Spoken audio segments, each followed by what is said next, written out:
आदाब और मैं हूं आपके साथ सुपन शर्मा। तो चलिए शुरुआत करेंगे बुलेटिन की। नेशनल कॉन्फ्रेंस के अध्यक्ष डॉक्टर फारूक अब्दुल्ला ने देश में दरगाहों और मस्जिदों के पिछले कुछ समय से जारी सर्वे की प्रक्रिया की निंदा की। उन्होंने केंद्र की सरकार से इस प्रक्रिया को फौरन बंद करने की मांग करते हुए देश के मुस्लिम वर्ग के साथ बराबर का सलूक करने की जरूरत पर बल दिया। श्रीनगर में पत्रकारों के सवालों के जवाब में उन्होंने कहा कि देश का संविधान विभिन्न धर्मों में फर्क करने की इजाजत नहीं देता, लिहाजा सरकार को भी संविधान का पालन करना चाहिए। डॉक्टर फारूक अब्दुल्ला ने आरक्षण पर भी अपना पक्ष रखा। सुनिए क्या कुछ कह रहे। इसमें कोई दो राय नहीं, हस्तक्षेप कर रहा है, मगर इसको मैं हुकूमत हिंदुस्तान से कहूँगा इसको बंद करो। जो मुसलमान को समंदर में नहीं फेंक सकते। 24 करोड़ मुसलमानों को कहाँ फेंके, इसलिए मुसलमानों के साथ भी बराबर का सलूक कीजिए। वही हमारा आईन है। आईन में कोई फर्क नहीं है किसी मजहब में, किसी जबान में, सब बराबर है। और उस चीज को इनको याद रखना चाहिए। अगर आईन को इन्हें बितर बितर किया फिर कहाँ हिंदुस्तान है। रिजर्वेशन का भी हम इससे कहेंगे, रिजर्वेशन पे इनको देखना चाहिए। तो जरूर है जो नीचे दिए हुए वर्ग है उनको रिजर्वेशन होनी चाहिए, उनको शक नहीं, कभी उठेंगे।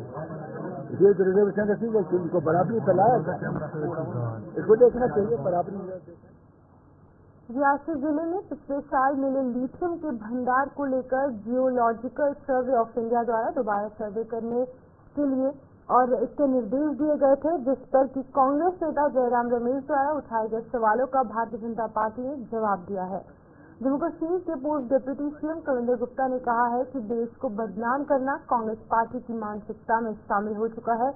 जम्मू कश्मीर में कई बड़ी परियोजनाएं चल रही हैं और जयराम रमेश और उनकी पार्टी को अपनी मानसिकता बदलनी होगी। इस पूरे मामले पर कविंदर गुप्ता से हमारी संवाददाता शिल्पा शर्मा ने खास बातचीत की है। आइए सुनते हैं उनका क्या कुछ कहना था। देखिए, नंबर एक तो कोई चीज अगर हमारे भूगर्भ वैज्ञानिकों द्वारा खोजी जाती है तो उसको बताना कोई गलत बात नहीं है। कोई उत्सव नहीं मनाया गया, कहा गया कि हमारे लिए खुशी का मुकाम है कि ये लीथियम का भंडार यहाँ से मिला है। समय समय पर इस प्रकार की खोज रहती है और उसका उसी आधार पर किया गया। दूसरा इसका पक्ष वो है कि सरकार ने उसके लिए बोली लगाई और बोली लगातार लगा रही है। अब क्योंकि बहुत बड़ा काम है, पहली बार ऐसा हो रहा है कि लोगों को उसके एस्टिमेट कॉस्ट, दूसरी चीजें सभी को कैलकुलेट करके आना है, उसको समय लगता है। सरकारी प्रोसीजर का अपने आप में रुका नहीं है। तो इस प्रकार से इसको लेकर के जम्मू कश्मीर पर सवाल उठाना सुरक्षा कारणों से ये नहीं है, ये गलत है। और जम्मू कश्मीर में क्या बाकी देश के प्रोजेक्ट नहीं चल रहे हैं? यहाँ पर हाइड्रो इलेक्ट्रिक प्रोजेक्ट चल रहे हैं, यहाँ पर रेलवे के काम चल रहे हैं, यहाँ पर बाकी टनल्स के काम चल रहे हैं। ऐसा कुछ नहीं। ये तो रियासी में तो वैसे भी कोई इस प्रकार की मिलिटेंसी का वो नहीं है। तो ठीक है, ये बड़े काम है, इसको समय लगता है, तो जल्द ही इस पर हो जाएगा। और राम रमेश को इस प्रकार से इनका तो कांग्रेस का काम यही रह गया है कि देश को बदनाम करना। यहाँ पर मिलिटेंसी है, कश्मीर को लेकर के अगर यहाँ पर टूरिस्ट आना शुरू हुआ है तो उनको अच्छा नहीं लगता। इस प्रकार की कांग्रेस की मानसिकता को कहीं न कहीं बदलने की जरूरत है। बड़ा सवाल यहाँ पर ये खड़ा किया गया है कि जम्मू कश्मीर की जो सुरक्षा स्थिति है वो ठीक नहीं है और कहीं न कहीं कंपनियां जो है वो हिचकिचा रही है बोली लगाने में। इसको आप किस तरीके से देखते हैं, क्योंकि बहुत बड़ा सवाल है। जल्दी कहीं ना कहीं ये कांग्रेस का नंबर एक तो काम है देश को बदनाम करना, जम्मू कश्मीर को क्वेश्चन मार्क लगाना, ये कांग्रेस ने किया है। और दूसरा, ये खुद नहीं कर रहे, ये इस टूल किट के माध्यम से जो भारत के खिलाफ प्रचार है ये उसी का एक हिस्सा है। जम्मू कश्मीर में बहुत से प्रोजेक्ट चल रहे हैं और जल्दी जब ये काम शुरुआत होगी तो ये कांग्रेस के मुंह पर एक तमाचा होगा। अब देखिए, ये भी बताया जा रहा है कि अक्टूबर 2024 में जो सरकार के निर्देश दिए गए हैं तो ये कहा गया कि 6 महीने के बाद फिर से जो है वो नीलामी की जाएगी। लेकिन उनका ये कहना है कि अब 6 महीने के बाद फिर और जो है वो इंतजार करना पड़ेगा, क्योंकि डेटा जो बताया जा रहा है वो बहुत ही कम वैल्यू उसकी बताई। देखिए, एकदम से सभी चीजें नहीं हो जाती, इसको करना पड़ता है। अब ये लंबे काम है। खान जो हमें मिली है उसके लिए खुशी, इनको दुख होता है कि हिंदुस्तान में ऐसे मिल कैसे गई, हिंदुस्तान की इकोनॉमी अब अच्छी हो जाएगी। सरकार के माध्यम से जो चीजें हो रही हैं वो नहीं होनी चाहिए। तो इस प्रकार से लोगों को गुमराह करने के सिवाय इनके पास कोई काम नहीं। चलिए बहुत चीजें बातचीत करने के लिए देखिए बड़ा सवाल ये था कि सुरक्षा स्थिति को लेकर यहाँ पर जो है वो बड़ा सवाल जयराम रमेश ने खड़ा किया कि जम्मू कश्मीर में सुरक्षा स्थिति के कारण जो है वो कंपनियां कहीं न कहीं बोली नहीं लगा रही। अब जियोलॉजिकल सर्वे ऑफ इंडिया को दोबारा से निर्देश दिए गए हैं 6 महीने के बाद फिर से जो है वो बोली लगाई जाएगी। क्या कुछ डेटा निकलकर सामने आता है वो भी देखना होगा, लेकिन कमेंडर गुप्ता का क्या कुछ कहना है वो साफ तौर पर आप सुन सकते हैं। कैमरा पर्सन समित थापड़ के साथ शिल्पी शर्मा, जम्मू। सीमाओं की सुरक्षा व्यवस्था की जिम्मेदारी बखूबी निभाने वाली सेना समाज के प्रति अपना दायित्व भी बखूबी निभा रही है। इसी परंपरा को जारी रखते हुए सेना ने चौकी चौहरा के कन्हेरी इलाके में स्थित गवर्नमेंट हाई स्कूल को कंप्यूटर लैब की सौगात दी है। ऑपरेशन सद्भावना के तहत स्कूल में स्थापित की गई इस कंप्यूटर लैब का उद्घाटन सेना के अधिकारियों ने चौकी चौहरा के एसडीएम की मौजूदगी में किया। स्कूल में ये लैब शुरू होने से बच्चों को कंप्यूटर के ज्ञान से अपना भविष्य संवारने में बेहद मदद मिलेगी। जैसे सब जानते हैं कि आर्मी का सीमा पर कितना बड़ा रोल होता है, सैक्रिफाइस करने के साथ साथ हमारे जो सामाजिक कार्य हैं इसमें भी बड़ा योगदान है। इसी कड़ी के अंतर्गत ऑपरेशन सद्भावना के तहत हमारे स्कूल में जो कंप्यूटर दिए गए हैं, इसके लिए मैं इंडियन आर्मी का बड़ा आभारी हूँ और आभार प्रकट करता हूँ और साथ में स्पष्ट करता हूँ कि इन कंप्यूटर्स का पूरा लाभ उठाएंगे हमारे बच्चे। आज आपको ये बताना चाहती हूँ कि हमारे स्कूल के विद्यार्थियों के लिए आज बहुत खुशी का दिन है। आज इंडियन आर्मी ने हमें से कंप्यूटर उपकरणों में भी प्रदान किए हैं। यह बड़े बड़े शहरों में तो आसानी से उपलब्ध हो जाते हैं, तब बैकवर्ड गाँव में थोड़े कम दिखाई देते हैं। यह कमी हमारे इंडियन आर्मी ने पूरी की है। मैं उनका तय दिल से शुक्रिया अदा करना चाहती हूँ। धन्यवाद। आज का दिन हमारे विद्यालय तथा विद्यालय में पढ़ने वाले बच्चों के लिए बहुत ही गौरव का पल है। भारतीय सेना ने हमारे विद्यालय को 6 कंप्यूटर उपकरण सहित भेंट की है, जिसके लिए हम भारतीय सेना का दिल की गहराइयों से बहुत बहुत धन्यवाद करते हैं। शहरी इलाकों में पढ़ने वाले बच्चों को तो ये सुविधा आसानी से मिल जाती है, पर ग्रामीण इलाकों में ये इतनी आसान नहीं है और भारतीय सेना ने हमें कंप्यूटर लैब प्रदान की है, जिसके लिए मैं पुनः भारतीय सेना का दिल की गहराई। वहीं कठुआ पुलिस ने एक बार फिर ऐसे चेहरों पर मुस्कान लौटा दी है जो पिछले कुछ महीनों से अपने मोबाइल फोन गंवा बैठे थे। कठुआ पुलिस ने अपने साइबर सेल के सहयोग से ऐसे 40 मोबाइल फोन बरामद कर आज उन्हें उनके मालिकों को लौटा दिया। जिले के एसएसपी शोभित सक्सेना ने इन लोगों को मोबाइल फोन सौंपे और उन्हें बरामद करने में दिन रात एक करने वाली अपनी टीम की पीठ थपथपाई।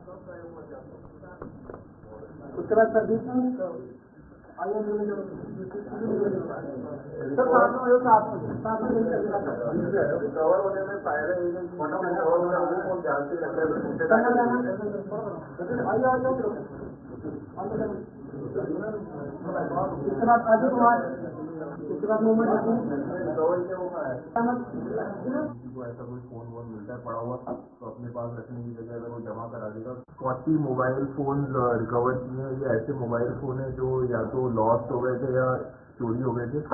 तो ये आज हम लोग ये 40 मोबाइल फोन जो रिकवर हुए हैं पिछले 1.5-2 महीने के टाइम में, उनको जो उनके जो ओनर्स हैं उनको फ़ोन वापस लौटाएंगे। और इससे हम ये करना चाहते हैं कि जो आम आदमी की प्रॉब्लम्स हैं उन प्रॉब्लम्स पे कठुआ पुलिस का पूरा फोकस है। हम लोग जितने भी हमारे पास इस तरह के कंप्लेंट्स आते हैं फ़ोन वगैरह मिसिंग के, आजकल जो फ़ोन है वो बड़े महंगे भी हैं, तो हम इमीडिएटली उस पर कार्रवाई करते हैं। और जो मेरी टीम है साथ में साइबर सेल की, उन लोग दिन रात इस कोशिश में लगे रहते हैं कि फ़ोन रिकवर किए जाए और उनके जो ओनर्स हैं उन तक वापस पहुँचाए जाए। इस साल टोटल हम लोगों ने 176 फ़ोन रिकवर किए, जिसकी वैल्यू 20 लाख रुपए से ऊपर है। और आज हम लोगों ने 40 फ़ोन रिकवर किए। ये जो फ़ोन रिकवर हुए इसमें एक आईफोन है और बाकी सभी स्मार्टफोन है। और ये फ़ोन जो रिकवर हुए हैं ये सिर्फ JNK से नहीं बल्कि आउट ऑफ स्टेट जाके भी हम लोगों की टीम ने रिकवर करके लाया है, जैसे हिमाचल और अमृतसर साइड से। तो मेरी टीम को मेरी तरफ से बहुत शाबाशी है और जो ओनर्स हैं उनको मेरी तरफ से कॉन्ग्रेचुलेशन है कि भाई उनके फ़ोन वापस मिल गए। वहीं बिस्ना के रिहाल गांव में स्थित श्री राम गौशाला से बीती देर रात 5 गौवंश की चोरी का मामला तूल पकड़ता जा रहा है। बिस्ना सहित उसके साथ लगते अन्य ग्रामीण हलकों के लोगों ने प्रशासन को चेतावनी दी है कि यदि चुराए गए मवेशी जल्द बरामद नहीं किए गए तो वो नेशनल हाईवे जाम करने के अलावा बड़े स्तर पर आंदोलन शुरू करने पर मजबूर हो जाएंगे। इन लोगों ने आज बिस्ना में जोरदार प्रदर्शन कर आए दिन सामने आ रही मवेशी चोरी और मवेशी तस्करी के मामले पर पुलिस की भूमिका पर सवालिया निशान लगाए और उपराज्यपाल मनोज सिन्हा से स्वयं एक्शन लेने की जरूरत पर जोर दिया। आपको बता दें कि रविवार देर रात कुछ चोरों ने श्रीराम गौशाला में दाखिल होकर वहां से मवेशी चुरा लिए थे और ये पूरा मामला सीसीटीवी कैमरे में भी कैद हो चुका है।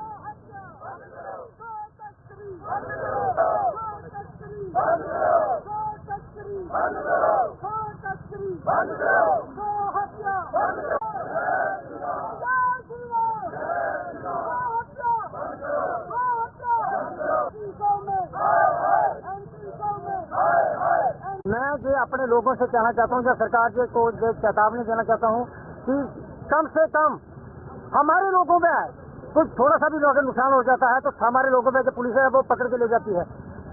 लेकिन आज से कुछ दिन पहले हमारे युवाओं ने ट्रक पकड़ के इनके हवाले किया, आज तक उनका कोई पर्चा नहीं बनाया। वो जो जिन्होंने ट्रक पशु जो चोरी की है आज तक आइडेंटिफाई नहीं हुए अभी तक। कब तक करेंगे ये सरकार? कब तक सही रहेगी? ये कब तक चलता रहेगा? हम अभी चुप नहीं बैठेंगे। हमारे जो युवा है वो कहते हैं हम चुप नहीं बैठेंगे।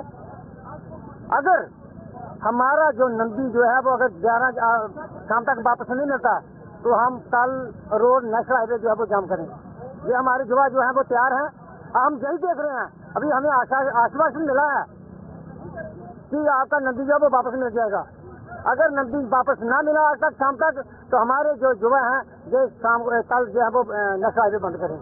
हमारी धार्मिक आस्था का जो प्रतीक है नंदी महाराज, उनको खोला गया, 5 भैंसें खोली गई, कुछ गौवंश जो है उसको खोला गया। तो हमारी निवेदन सिर्फ सरकार से इतना है, पुलिस डिपार्टमेंट से इतना है कि कहीं से भी ढूंढकर 12-1 बजे तक हमारे सुपुर्द कर दिया जाए नंदी महाराज को। उसके बाद जो है वो स्थिति गंभीर होगी, क्योंकि ये हमारी धार्मिक आस्था का विषय है। हम चुप नहीं बैठेंगे और हमें ये बार बार मत सिखाएं कि हमारे पास नफरी नहीं है, हमारे पास ऐसा है। पुलिस डिपार्टमेंट जो है वो क्या करे भाई? नफरी जो है वो लड़कों ने थोड़ी देनी है आपको, नफरी आपने मांगनी है ऊपर से। और पुलों की पूरी सर्च करिए यहाँ पर, और मैं आपको यकीन दिलाता हूँ कि इससे जब आप सर्च करेंगे तो इसमें आपको सिर्फ गौवंश नहीं मिलेगा, इसमें आपको AK-47 मिलेंगी, पिस्टल्स मिलेंगी, हथियार मिलेंगे। तो ये सारा का सारा जो एडमिनिस्ट्रेशन है यहाँ गंभीर स्थिति है। पिता और ये गौवंश दोनों की तस्वीर जोरों पर है। हमारे बच्चे मर रहे हैं यहाँ पर, बहुत बार हमने ये कहा है। तो इसलिए मेरी आपसे और आपके माध्यम से IG प्रशासन से रिक्वेस्ट है, अपील है कि उनको इंटरवेन करना चाहिए। अब हम इसको और ज्यादा बर्दाश्त नहीं कर सकते। इसके लिए हम एक कमेटी बुला रहे हैं जो गांव-गांव से आसपास के गांव है, तो इसको लेकर के प्रशासन को अभी हमने एक चेतावनी दे दी है। तो अगर ये नहीं मानते तो फिर मैं कहता हूँ ये सरोवर वाला हाल हो जाएगा। अगर प्रशासन नहीं मानेगा तो लोग, मैं कहता हूँ, खुद उतर करके खुद ये लोगों को ये कदम उठाना पड़ेगा। और ये पहली बार नहीं है, दूसरी बार नहीं है, ये बार बार ये घटनाएं हो रही हैं। मैं कहता हूँ कि प्रशासन को पूरा संज्ञान लेना चाहिए। और अब मैं कहता हूँ इस पर हमारी किस्सा और गो तस्करी पर हमारी आर पार की लड़ाई होगी। हम प्रशासन को एक बार फिर अपनी तरफ से कड़ी चेतावनी दे रहे हैं अपने लोगों की तरफ से कि ये बांग्लादेश में अल्पसंख्यकों पर हो रहे अत्याचार के बावजूद भारत ने बांग्लादेश का दूतावास बंद न करने के विरोध में शिवसेना डोगरा फ्रंट ने जम्मू में आज विरोध प्रदर्शन किया। सैनिकों ने भारत की तुलना बांग्लादेश के साथ करने वाली PDP अध्यक्षा महबूबा मुफ्ती के खिलाफ भी एक्शन लेने की मांग की।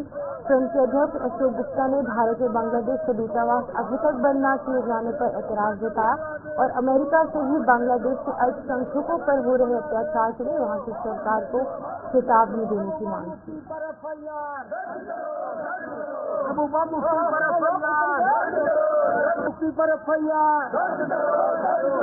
Mother Yunus, Mother Yunus, Mother Yunus, Mother Yunus, Mother Yunus, Mother Yunus, Mother Yunus। लेकिन कम्युनल टेंशन पैदा करने वाली लेडी उसको उठाओ और जेल के अंदर बंद करो। और बांग्लादेश के अंदर अत्याचार हिंदुओं पर किया जा रहा है, पुलिस साथ में मिली हुई है। बटेंगे कटेंगे, मैं नारा आपको याद करवा रहा हूँ। आज वहाँ उनको मारा जा रहा है, काटा जा रहा है। और यहाँ पर एम्बेसी के अंदर उनका एम्बेसडर यहाँ बैठा हुआ हिंदुस्तान के अंदर, फौरन रवाना करो, एम्बेसी बंद करो। और यूनिस का मैंने पुतला फूका है कि mister Yunus, chief adviser Bangladesh, तुम बिल्कुल उग्रवादियों के साथ मिलकर के एक सरकार चलाने का वादा कर रहे हो।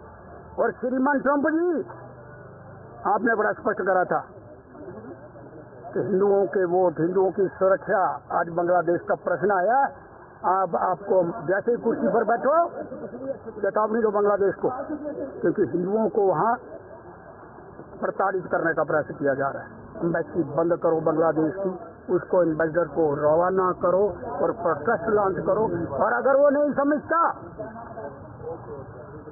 तो ट्रंप जी के साथ मिलकर के 1, 2, 3 फैसला करने का प्रयास। वहीं सुनैनी में सरकारी गौशाला का निर्माण अधर में लटकने से स्थानीय लोगों में बेहद रोष देखा जा रहा है। इस गौशाला का पहले चरण का काम पूरा हो चुका है और ये काम जो है वो आगे ना बढ़ पाने से मवेशी तस्करों के पकड़े जाने वाले मवेशियों या फिर सड़क हादसों में घायल होने वाले मवेशियों की सेवा करने में पुलिस से लेकर आम लोगों को भी दिक्कतें झेलनी पड़ रही हैं।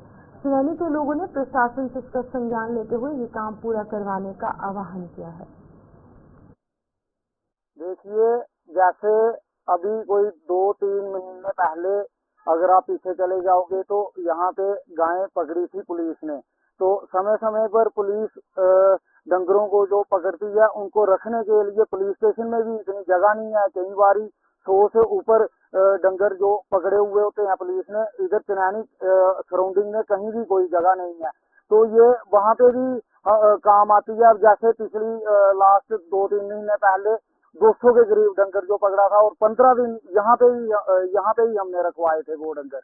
तो इसी वजह से मैं आपके माध्यम से डायरेक्टर लोकल वाडी से ये गुजारिश करता हूँ कि सेकंड फेज में इसका काम जो है वो जल्द से जल्द शुरू करवाएं। वो बोलें अपने ईओ म्युनिसिपल कमेटी चनैनी को कि इसकी डीपीआर वगैरह जो भी है वो करवा के तो इसका सेकंड फेज में काम जल्द से जल्द शुरू करवाया जाए ताकि लोगों को सहूलियत मिल सके। रही है, सर्दी में घूमी, जख्मी हालत में मवेशी इतने हैं, रोड में घूम रहे हैं, उनके लिए कोई प्रबंध नहीं है। और ये मेरी गुजारिश है एडमिनिस्ट्रेशन से भी, अभी तो सरकार बनी है, सरकार के जो नुमाइंदगी हमने चुने हुए हैं उनसे भी मेरी गुजारिश रहेगी कि इस मुद्दे को जल्द से जल्द हल किया जाए। ये एक हमारा आस्था का विषय है और सब हिंदुओं की आस्था का विषय है और ह्यूमैनिटी भी यहाँ होनी चाहिए कि अगर कोई जानवर सर्दी में जख्मी हालत में कहीं पड़ा मिले तो हम पूरी रात सो नहीं सकते।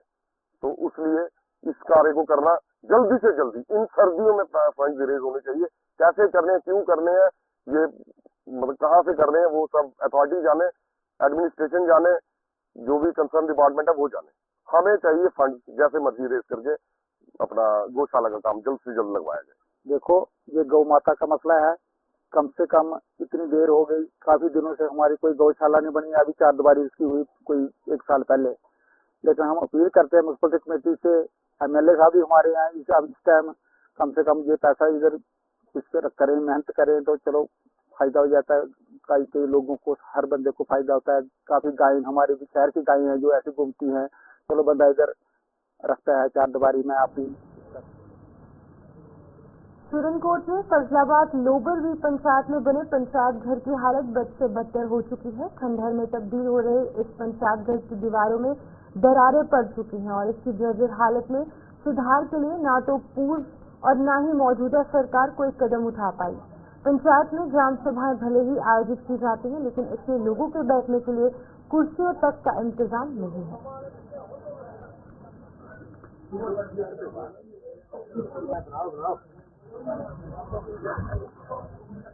ये हालत है।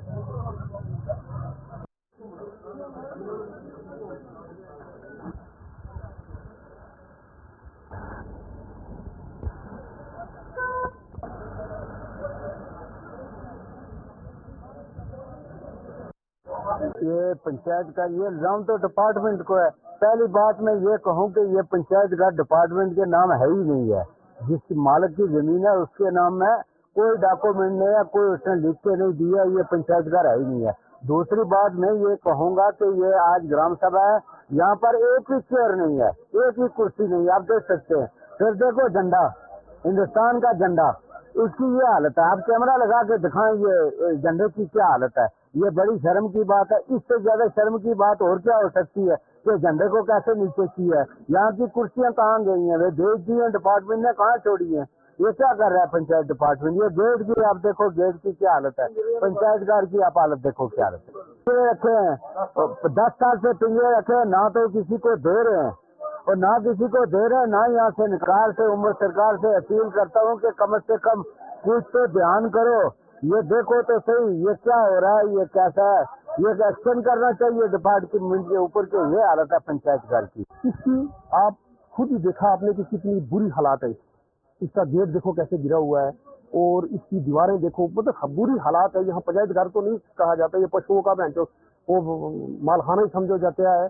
और ये है कि जैसे भी है इतने घर सरकार दे रही है पंचायत घर कम से कम, तो इसके बारे में कोई भी गौर करके राजी नहीं है। तो ये हम रिक्वेस्ट करते हैं कि इस पंचायत घर की ना तो कुर्सी है ना कोई टेबल है। ये देखो आप पीछे जो ग्राम सभा लगी हुई है, इसमें बिल्कुल भी बैठने के लिए कोई जगह नहीं है। देखो आप कितनी बुरी हालात है इसकी। ये इसका गटर है वो कितनी बुरी हालात है और ये गेट है कितनी बुरी हालात है। ये हम डीसी साहब से ये रिक्वेस्ट करते हैं कि जैसे इस पंचायत घर का कम से कम अल्लाह के हाजिर नाजिर रखे, इसके बारे में कुछ सोचे। इसको तकरीबन 20-25 साल से ज्यादा जो है यहाँ बने हुए हो गए हैं। तो मैं यूँ कहूँगा कि ये पंचायत घर जो है ये अच्छा बिल्डिंग बनी थी उस वक्त में। यहाँ के 4-5 कमरे और इसके वाशरूम भी तमाम सिस्टम जो बना था, ये बिल्कुल आज जो है अनफंक्शन जो है वो इसके जो बाथरूम है वो भी अनफंक्शन है। क्योंकि यहाँ पर जो है कोई ये इसकी जो प्रोटेक्शन वाल है वो भी टूटी हुई है। जो यहाँ पर हमारे पास एक गवर्नमेंट ने 2011 में जो यहाँ एक प्लांटेशन के लिए जो पिंजरे दिए थे, वो इसमें इसके अंदर जो है 4 कमरे जो है वो उन पिंजरों के साथ भरे हुए हैं। जब भी हम ग्राम सभा करते हैं तो यहाँ बैठने के लिए हमें नहीं जगह नहीं मिल रही है। एक ही कमरा है जहाँ पर हमारी पंचायत जो है ग्राम सभा करती है और एक ही ऑफिस है जिसमें हम बैठते हैं। क्या अपील करेंगे सरकार? मेरी सरकार से ये अपील है कि इसको फंक्शन किया जाए। यहाँ पर ये जो पिंजरे जो रखे हुए हैं प्लांटेशन के लिए, इनको उठाया जाए ताकि हमारे लोग यहाँ अच्छे ढंग से आकर ग्राम सभा करें तो बैठने के लिए जगह।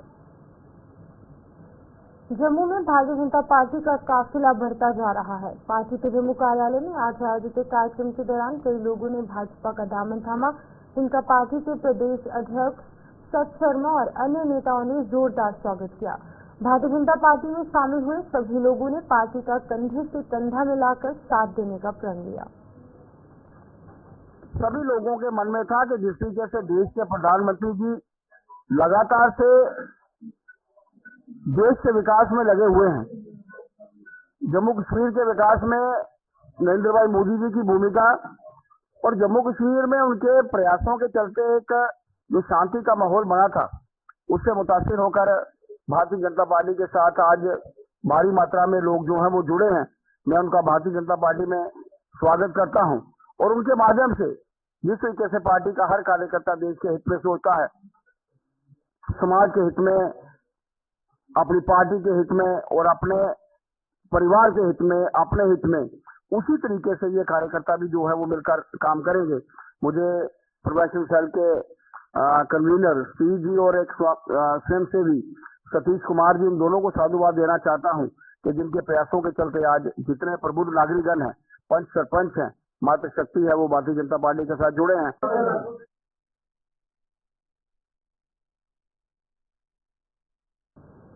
फेयर प्राइस शॉप डीलरों ने एक बार फिर अपनी मांगों को उजागर करते हुए सरकार से इन पर गौर करने की अपील की है।